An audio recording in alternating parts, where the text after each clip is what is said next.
It's very nice. This is what, the Legion of the Metropolitan? Which is it? That's the Metropolitan. The LOM. That's the, I was decorated on the way in. Otto Luening is one of the few people that I really like to talk to. I've said each time that... You can't hear? Well, let's see what happens. Can you hear? Michael? It'll be remedied probably next week, so... This is a... Now can you hear? Otto, can you... Hello. Well, if we get into trouble, we could have a piece of John Cage's, one of those silent numbers. He has a piece that he put on... He really doesn't need me, by the way. So I'll leave and see if they can, fix it. You see, one of the better... Now I'm on?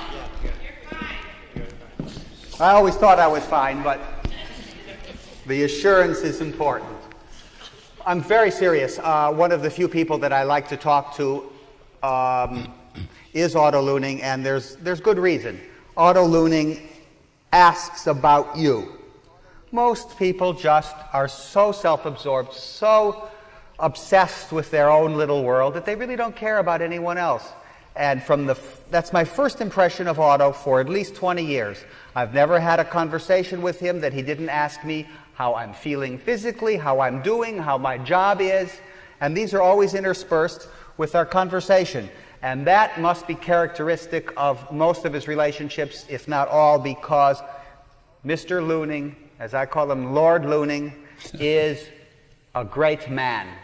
I want you to give a round of applause because, if I'm correct, June 15th is his 91st birthday. Thank you. Thank you very much. Well, thanks very much for this unexpected birthday salute, but at this age you begin having funny feelings about that. Often you're trotted out merely because people are curious to see whether you're still there. I love to trot it out. I want to give a little bio of Mr. Luening. He was born in 1900 in Milwaukee. And he left the United States to study, and he went to Munich, and then he went to Zurich. When Virgil and those other guys the same age as you, they went to Paris. You went to Switzerland. A little earlier, yeah, a little before. And you studied with someone we'll talk about a bit, someone that I'm totally fascinated by, one of the last great Leonardo figures in our century, and that is Ferruccio Busoni. And we have with Otto Luening not only the entire century, we have a composer that will live on. He's composed so much, and bits and pieces keep being performed every year, and people say, that's Otto Luening? Another work? And the styles are so various, and yet they're always Otto Luening. Otto was the first person with Yushchevsky, I think is, when you did a taped work, the first electronic composer, and you would never think when you would hear his Kentucky Rondo, because he's a Kentucky colonel, so he wrote that for the state, and we'll get to that. You would never believe that this is the same composer. We're going to hear his Symphony in Space, which is fascinating. He's written piano music. Otto himself is a wonderful flute player. But I recommend highly a most engrossing book published by Scribner's, and it's entitled The Odyssey of an American Composer, and it's Otto's autobiography. And I'm telling you, it's like a novel, and what you can learn from it is unbelievable. Every page is spiced with not only the great figures he has known, but all the things he has done, and he has been involved with the ins and outs of music, probably as no other person. His career as a teacher is unbelievable. From where? Bennington, Barnard, you name the Arizona. You've been everywhere. Columbia, well, of course, with Milton Babbitt, and that's where you were head of the Columbia. Bennington, yeah. Which was a great place. I'm not going to rave on. I want to ask you, since this is your century, 1900, what's the difference, Otto, in growing up in almost a pastoral America in Milwaukee, the brewery capital of the world, or America in 1900, as compared to now? We've had 2 horrifying world wars. We have 50 wars going on now.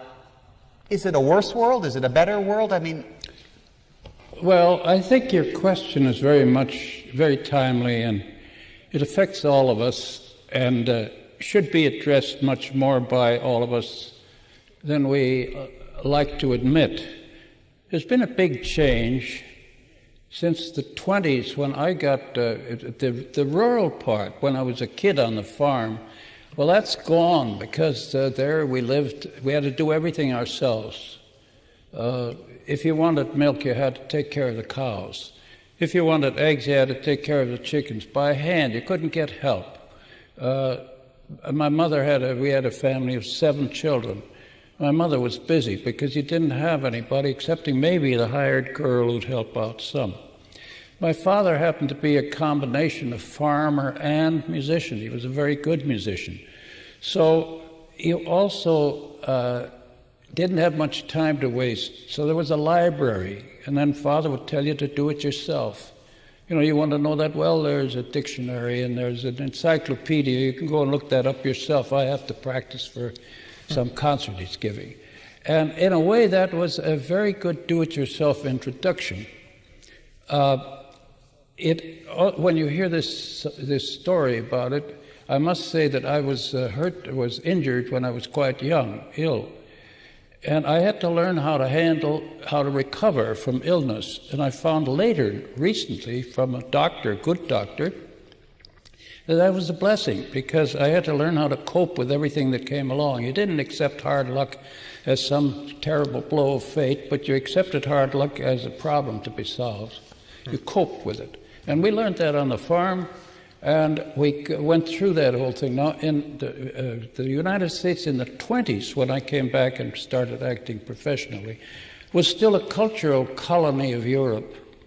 I mean, you had to be and go to Europe and study there and come back. Otherwise, you didn't really count. You were a would-be, but you weren't really there. That has changed completely, because in the 20s, starting in about mid-20s, we began getting, after World War I, this Declaration of Independence. And you began getting things like the Guggenheim Foundation, like Curtis School, like the Eastman School. They didn't exist before 1925, or in there, Juilliard, same thing. So then we began saying, we have talent here, and began developing it. Mm-hmm. And the universities began... Well, the inferiority complex was immense, wasn't it? Oh, it was hopeless, you know. And it's one thing we have to watch now, again. Because as this went on, this then represented a kind of a growth and development all over the country that went on until about 1945. And I think in 1945 there was a great cultural change that began. And that was when the means of mass communication began moving in a big way. That's television, radio, movies, and everything took over, so that what used to be the arts and humanities group, with a rather select group of people who were literate in these things, that now reached millions and hundreds of millions. And that changed a whole attitude about these things. Instead of being quality things on a small scale, 16 symphony orchestras in the 20s, they tell me 2,000 now here and in Canada. Everybody listening to everything that was now since 45 been pushed on, and recently very much PR, public relations, very much pushing, selling, salesman of a favorite thing. The balance has gone out, just as it has in outer space exploration. There is no center of gravity.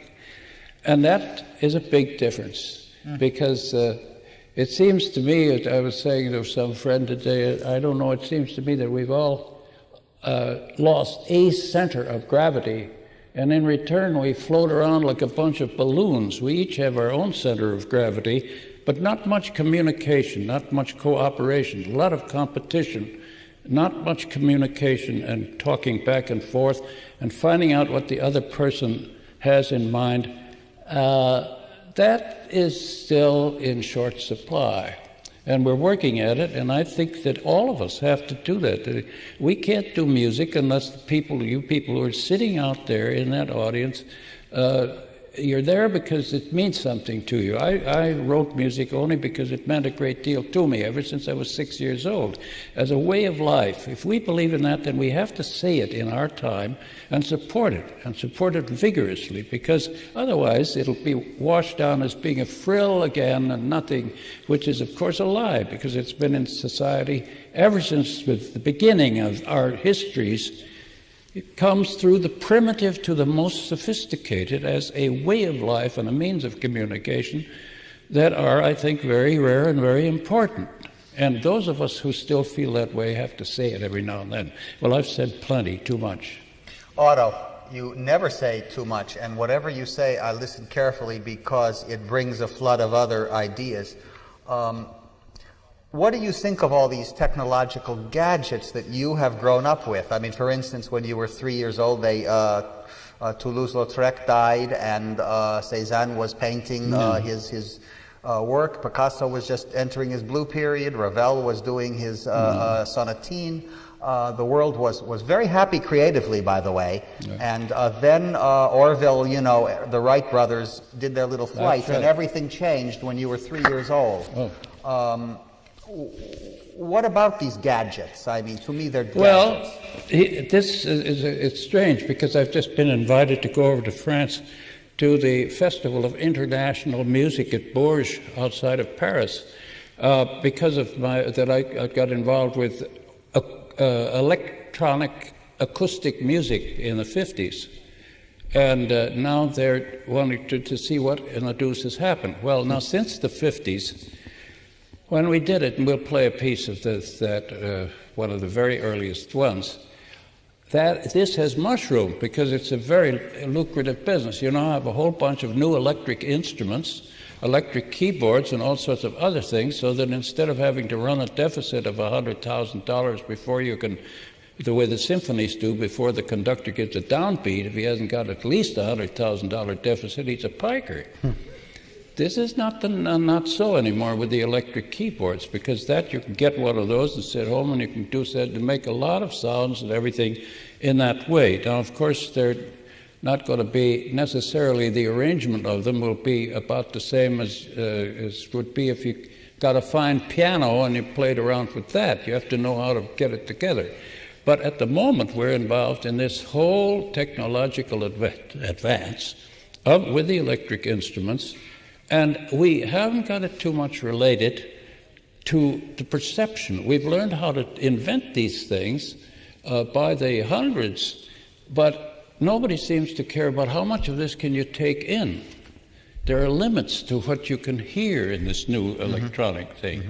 And that has been left to chance. And it's one of the things that's coming up in this festival over in Bourges. It's very good. They said a lecture on creativity and invention, and what I'm going to talk about is perception. I said it's all right to invent stuff, but who hears it, and who can hear it, and what is possible, and under what conditions? Something that works on a dance floor is not the best thing to do, and if you're at home trying to rest, or if you were in church maybe, or in the synagogue, that's another scene. Otto, what about the intrusion of music into our lives in an unprecedented way through the electronic mass media? It drives me quite mad. Well, that's another thing that I was asked along about a decade ago or a little longer to be on the mayor's committee for the environment in New York, and I was on the committee on noise control. And you find out then, you work with doctors, and you find out that the noise, the ordinary noise, is deafening people. And that means that there are many people who go in for the loud, too loud amplifiers, but that can be an ordinary radio playing Beethoven, or it can be rock and roll. And that's been screwed up so much that people of 25 have a hearing loss, many, that they shouldn't normally get unless till they reach 70 or 75. And that's bad, it's dangerous. And there have been some laws made to control the volume, both in houses and outside, because it's dangerous. But you know, Otto, the great problem, Buckminster Fuller said, you have to have radical solutions for everything now. I mean, not, you know, simple ones, or, you know, it'll work in a year. But he said it has to be so radical that, you know, when you think of the word, you shiver. We have to control the world's population. It's going to be 8 billion next year. We cannot feed it. There's no soil, there's no water, there's no food. Only this country is eating, and my God, are they eating. Well, wow. That's a very curious thing there. It's the control. For instance, noise control. I asked some of the doctors on that committee, I said, well, look, you know, what do we do about it? I said, I don't want to go deaf, and if I'm getting this all the time, it's the same thing with pollution, by the way. You go to your doctor and with your allergy, and then take all kinds of tests, and then finally the doctor pats you on the back and said, I guess it's the smog that you're breathing. You say, what do you do with that? How do you prevent that? He said, well, you could wear a gas mask. You see, that's it. And with the people talking about the hearing thing, I asked them, they said, well, you better get earplugs and put them in, and that will protect your ear as you go. But then you see you get an overloudness even in the symphony orchestras. Oh, sure. And some of the people who are exposed to it get sick. Oh, sure. So that's one side of it that sounds rather pessimistic, which it is. There's another side that there is now developing music therapy. Music is a healing device, which it is and always has been since the earliest days. That's there, and it's being tested in many ways. Even the electronic things, they did some testing of it, and apparently the vibrations from music and from certain instruments and the electronic vibrations under controlled conditions can be very beneficial and quite healing. Well, we haven't sorted out what heals and what makes you sick yet, but we're just sorting it out in diet now, and things like exercise. I mean, they used to say, don't exercise. They tell me when I was a kid of 15, if I'd followed the advice, I wouldn't be here now. And the doctor who told me died a long time ago. Otto, I want to, we were talking about some of the electronic music. Let's hear the 4-minute Fantasy in Space, isn't Fantasy in Space, a little thing. Now, this I did with my flute as a sound source, and then developed it electronically, changed it around, called it Fantasy in Space. It was done in 52, yes, 1952. So it's 4 minutes long, and it's lovely. Let's hear this electronic and... just electronic. Just it's electronic. Nothing. It was me on the flute, and then I fixed it all up.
Well, you don't have to do any research at all to find out that when you listen to that work, that it is healing. It's like floating in space, or maybe the womb. It's a place I never really wanted to leave. Yeah, well, it has to do with some of what I did and have done all the way through is there are certain proportions in a tone. When you speak, there are overtones and subharmonics on the sound that you make. And of course, any sound you make, you do it. And they're at a certain space that I did a lot of studying on that. There's a certain space, by spacing them in a certain way, you can hear them. Anybody could get them.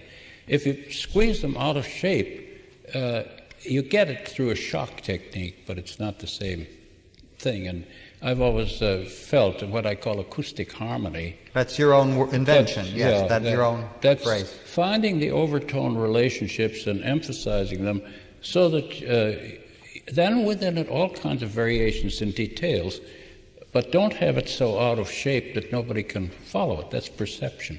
Now, at the same time I wrote this, I wrote another piece that you know very well. Quite another story. People say, well, different styles, why it's not the same. Well, why should you be the same? You can't live for 91 years and always have the same feeling and the same adventures and the same everything. You change. And this next piece was, I had two brothers I liked very much in Kentucky. And they were nice, awfully nice guys, and they liked to do their stuff and enjoy life and enjoy their family and get through life in that way at that time, which was about in the 50s. And they died. And so I wanted to write something, and I thought, well, I'll kind of try to reconstruct some of these feelings that you get. And I wrote this piece, Kentucky Concerto, which is coming out again in a record, the whole thing. This is the last movement of it, and then I call it Kentucky Rondo. It's sort of a sense of the races and the fun and around Louisville, and in general having a happy time there. It's complicated, it has 4 themes, but you don't have to read it, a book on counterpoint, before you hear the piece. You take that, if they've been cunningly concealed, and that they all come together as a private one of my sake. I don't want you to say, yeah, that's number 4 and everything. That's the point.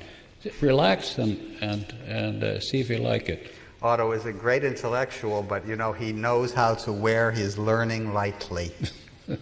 Let's hear the Kentucky Rondo, which I helped make famous. You certainly did.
That was the Vienna Symphony Orchestra, by the way. They played it, and they played it with a great deal of real German authority, you know. Yes, there was a little bit of that, Milwaukee beer in the That's performance. right. There was a touch of that in there, but it's all right. Oh, it's all right because I also felt the grazing in the Calumet stables and Nashua and Swaps and Citation. That's right. Man o' War even were there. Yeah, they all are in there. Yeah, and War Admiral, and. It was a different time. This was this kind of work could have only been composed by an American, actually, and you deserve to be a Kentucky colonel for it. Yeah, well, I am one. He is one. They made me a Kentucky colonel after this piece was played. Otto, now, you've been composing since 6, you said. That's right. And you're going to France, and you're going to be talking about perception. That's right. You're 91 years old. I mean, how have you kept this deep well of creativity going? I mean, is there dry spells? No, not at all. The point is that, and this is of some use, I think, to anybody. I think that everybody has within themselves, we have something very special. We're not alike. We're different. And that particular kernel germ that we have is our personality. Now, if you discover that and you discover certain things in it that you're curious about certain things and then follow them through, you'll never get bored, excepting when you're not doing it. Mm-hmm. Then if you begin doing what somebody else tells you to do is going to make you rich, famous, and happy, then you're liable to be unhappy and you're liable to not be very famous and maybe even be poor. On the other hand, if you develop your own business and so on, your own self, you come out at one point and you are at least yourself. And that's what the composing is like. I can say it's composing to me, it's more like an addiction, like a benevolent habit. And if I don't compose, I get sick. I write every day. And I've written a lot of music since about 7 years ago. I was quite sick. I couldn't walk for 6 months.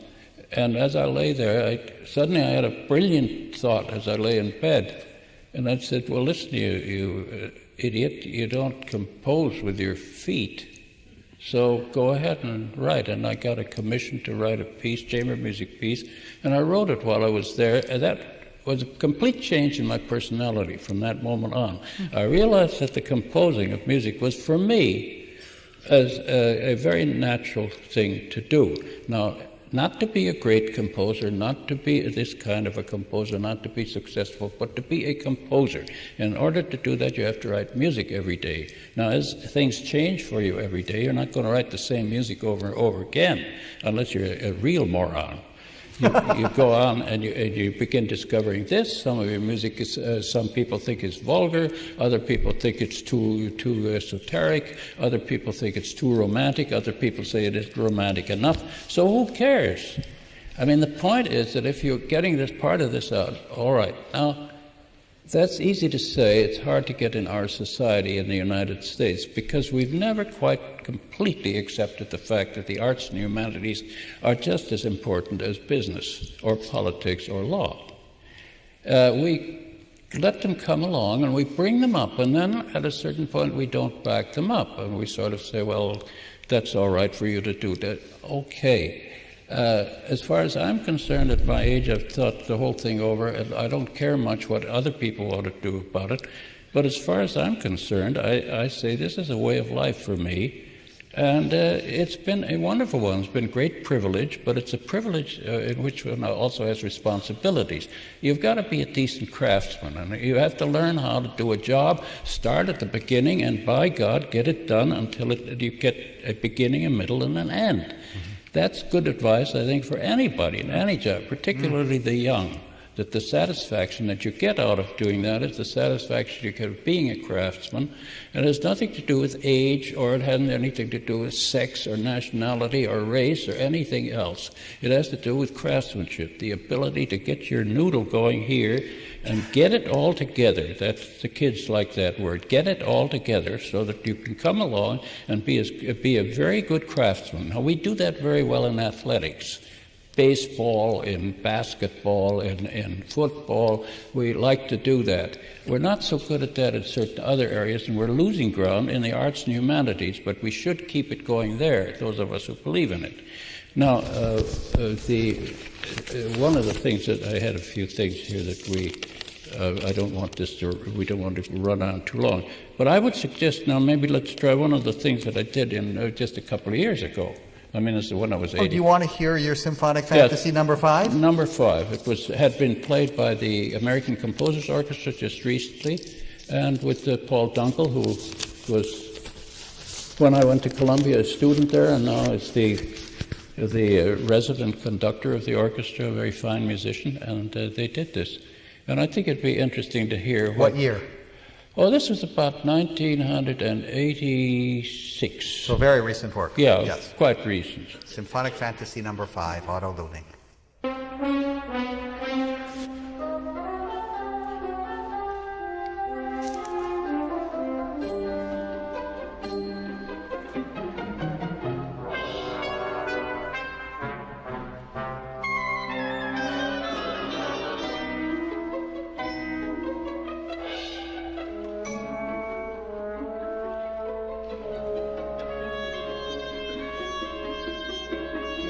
More volume.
You like it?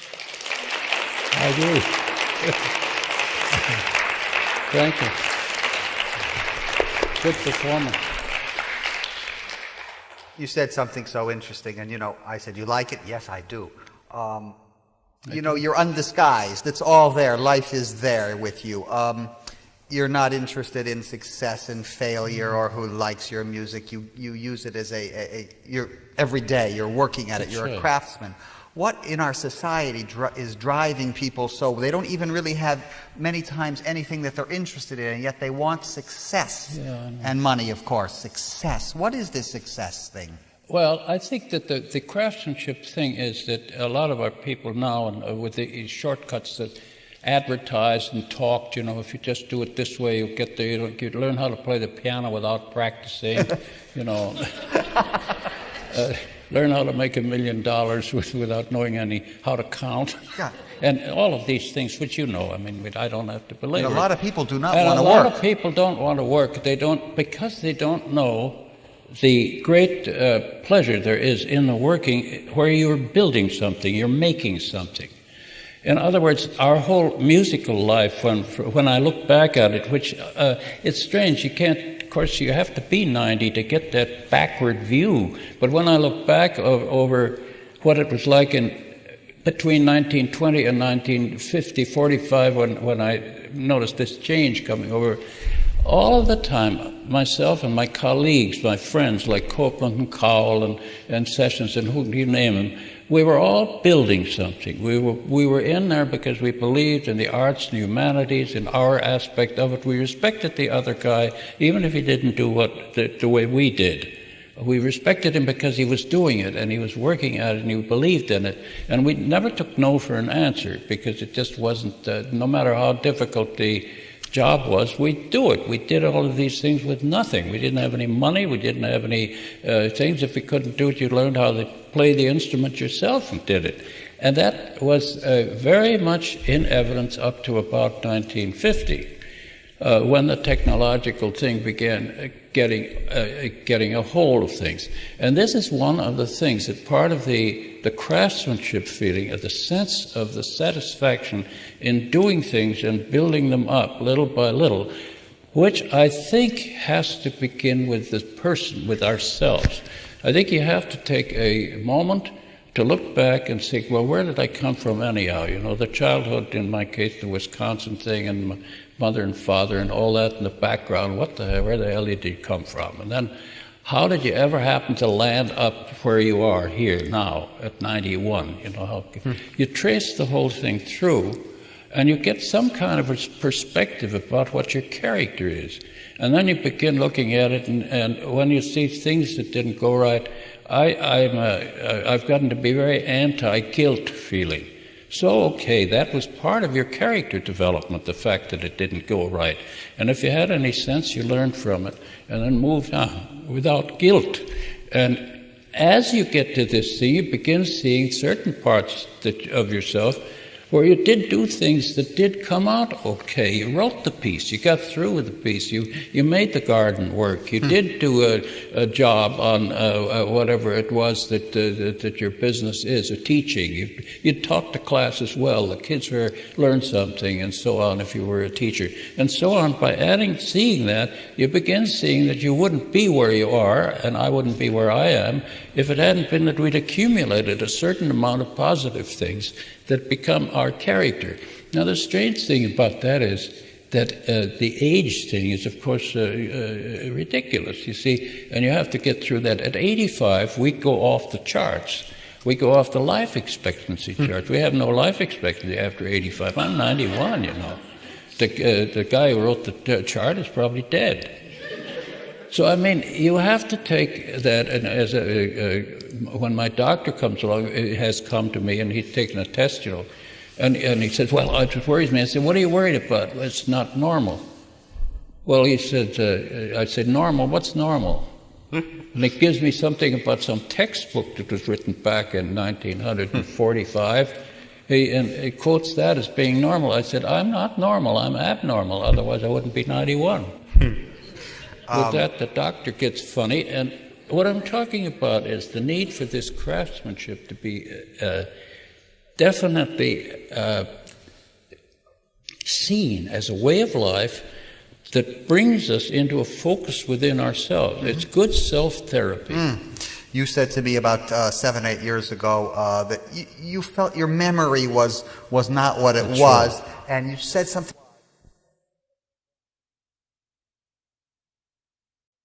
8 years old, and you went to the music stands and you got the Bach, and you're not a pianist, you got the Bach two-part inventions out, and you learned every one of them, and you said to me, I've never had a memory problem again. No, you remember telephone numbers then. That's the funny thing. You know, Erik Erikson said, because what you're saying to me, sounds like this marvelous word called wisdom.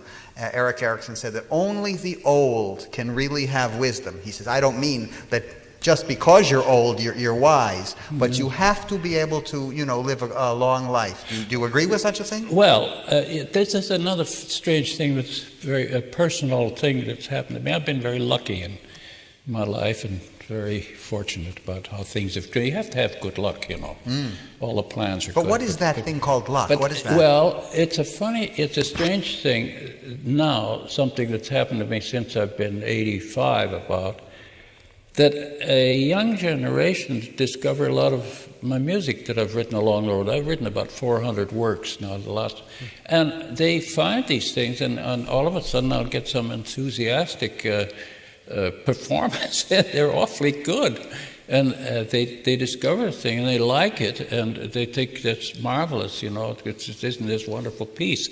I just had a very funny thing. My opera, which I wrote in 1930 actually, was done. Excerpts was just done, and I just got the review this morning. It was done down in the village. Evangeline. Yeah, and I get this review of a man I don't know the paper. The most enthusiastic review about this piece, saying this ought to be done at the Metropolitan Opera and so on. Well, now how do you respond to that? The only response I've gotten is I say, well, it's not that this. I guess that I've been a good craftsman, because the stuff stays together long enough so that somebody else can see it. The house has been built strongly enough so that it lasts, and somebody else can live in it, and it doesn't fall down if it isn't rebuilt every year, and so on. And maybe that sense of craftsmanship, which I've never felt that much before, because I was too young and too busy doing all kinds of stuff, and teaching and everything else. I was very busy doing it. I was the mid-career person. As you say, when you get older, you have a chance to get back and think it over. But what you come up with is often of no interest to the mid-career people, because it's a certain philosophy which I'm not you get old and you also are not afraid to say what you think, That's another thing. So you come along and you say, well, you can't lose anything. Make a little exhibition of yourself. If people disagree with you, they think you talk too much or too little or something. I want to ask you this very important question. You're 91 years old, and you are, of course, thriving. You're going to France next week. Your music is going to be played in a concert, the whole concert devoted to your work. But in this country, I really fear for the old people, because, there are more and more of them. They say by 2035, 50% of the United States will be over 65 years old, and we throw them out. Just get away. We don't want to know about the old people. And, this is not a humane society that does that. We just shut them away. What are we going to do? Well, the thing that I find I do is I won't take it. There's a built-in society is built in a push-down of the older people. For instance, you get it in little ways. You get on the telephone, and as you go on, you get put on hold because there's something more important. In other words, business is taking place, the immediate mid-career business. So you're put on hold. Well, I put a stop to that, because I get the operator always on that. I say, look, I want to tell you, I'm 91 years old, and if you put me on hold, I may not be here by the time it gets back. And believe me, I get top-grade telephone service on that, because generally the secretary says, really, are you 91? I said, yeah. Just a minute, I think I can make this connection. Now that's one, but you get other things too. You know, for instance, somebody called me up the other day fundraising. You know, everybody is raising funds from everybody else, including the old people. So you suddenly, I get this. Well, it was a perfectly good thing. So I called up to say I'll buy 10 of these records. You see, and I get talking to the guy, and I've just gotten my order in, and I was about to put in another order, when he says, well, will you excuse me, I have another appointment. Well, there you have to take a stand, and you have to say, you know, either then or the next day, I'm very much disappointed in you because you seem to have such a poor sense of business. And he said, what do you mean? Me, businessman? God, I know everything about it. I said, you know, I was just about to make an order for $750 when you told me you were too busy. And between the time that you got off, somebody else called me up, and they got that order. Now, that's bad. Do you think so? I said, yeah, you got to follow through on these things.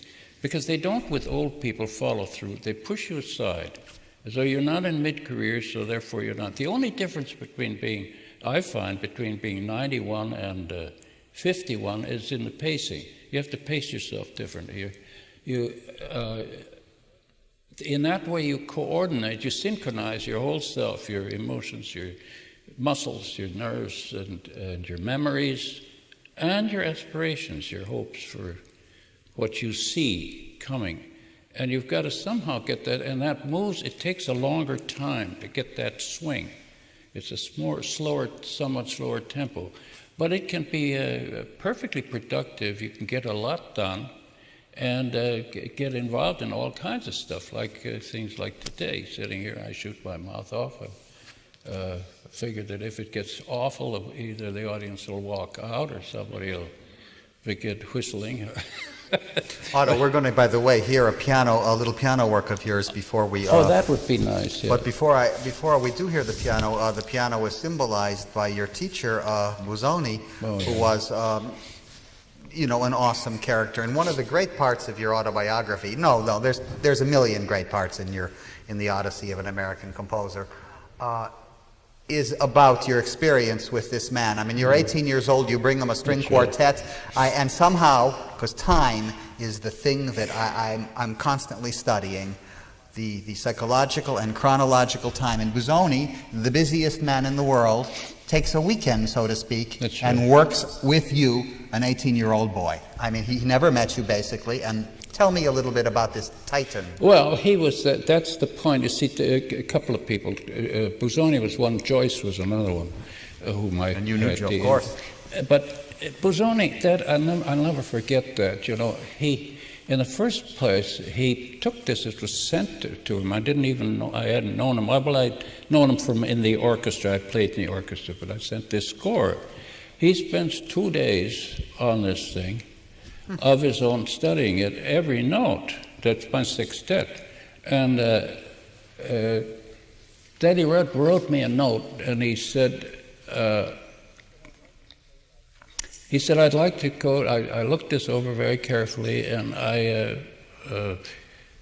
would like to write you something, but really, right at this moment, I can't. On the other hand, if it can be arranged by you and myself, to have the piece read in my home, if we can get the musicians together, I would be very glad to hear it.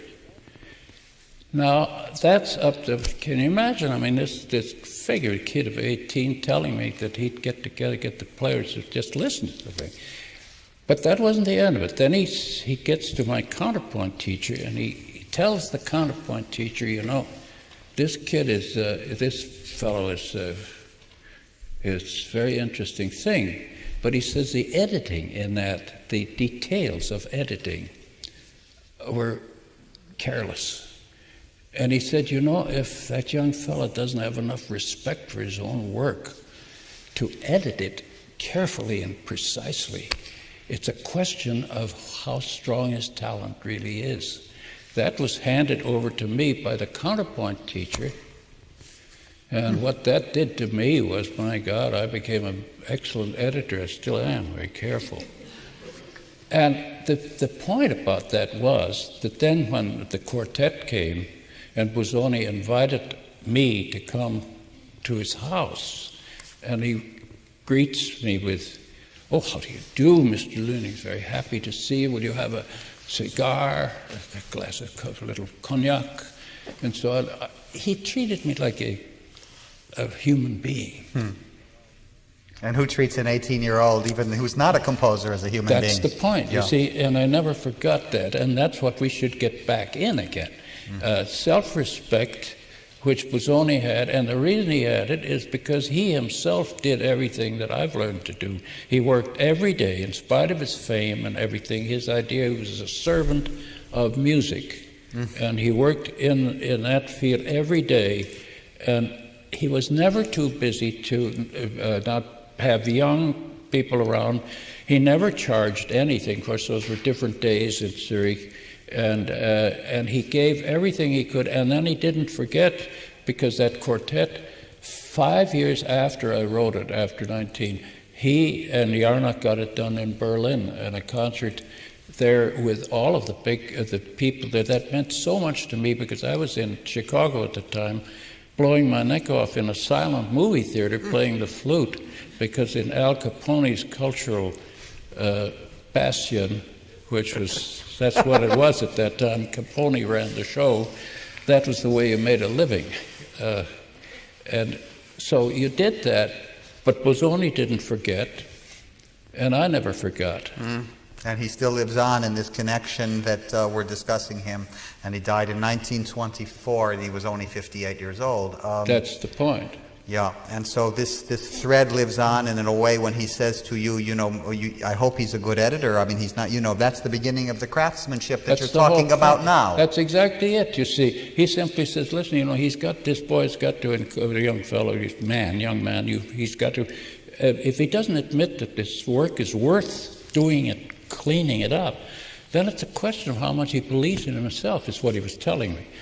The other one was of that bunch that I was fortunate was Joyce, whom I knew quite well, because Joyce was not a monument at that time. He was an English teacher who'd gotten washed up by the First World War in Switzerland, and there he stood teaching English to people, but he was not satisfied with just teaching English. He was writing Ulysses, and he had a company, an acting company, the English players, to put on Irish plays mostly. That's what he was mostly interested in.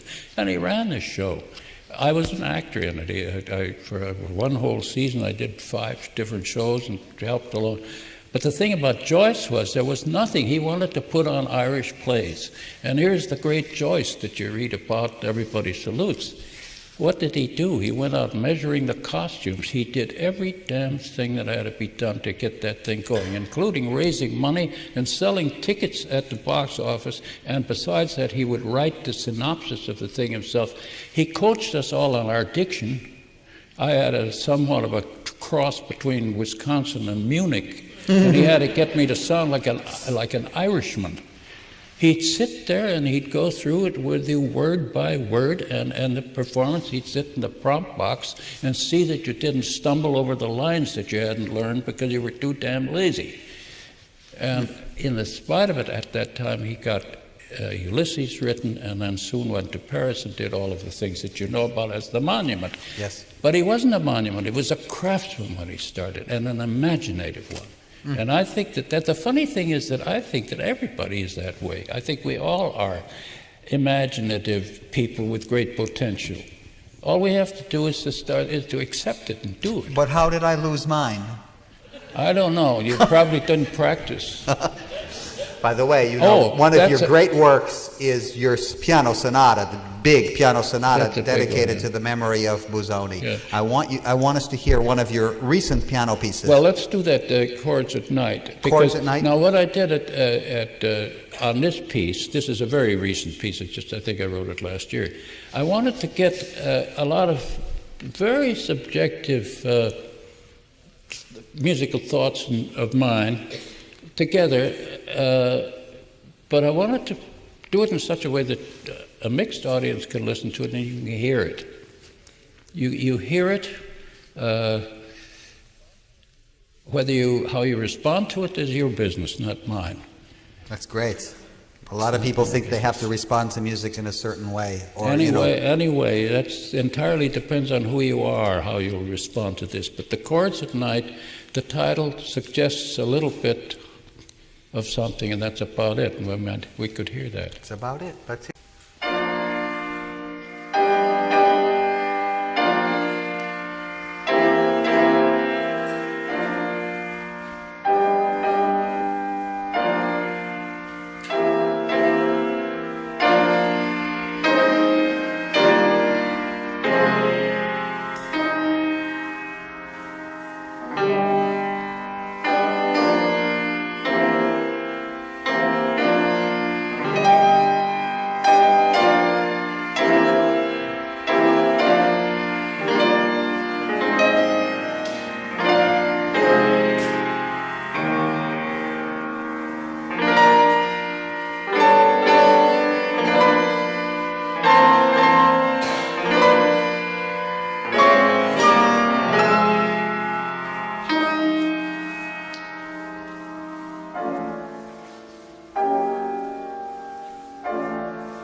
quite nice, huh? That's it. Good player. Good piano. Solwyn.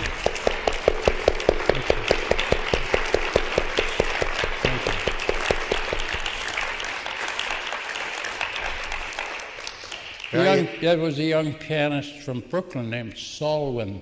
Very good. I think he's a very evocative piece, very fine performance. Lord Luening, I want to thank you for coming. Otto, have a great time in France. They deserve to see you there. And I want to thank the audience for coming these last 5 Fridays. please come up and say happy birthday to Otto Luening. Thank you. Thank you. Thanks a lot for a good time. Thank you. Where do we go?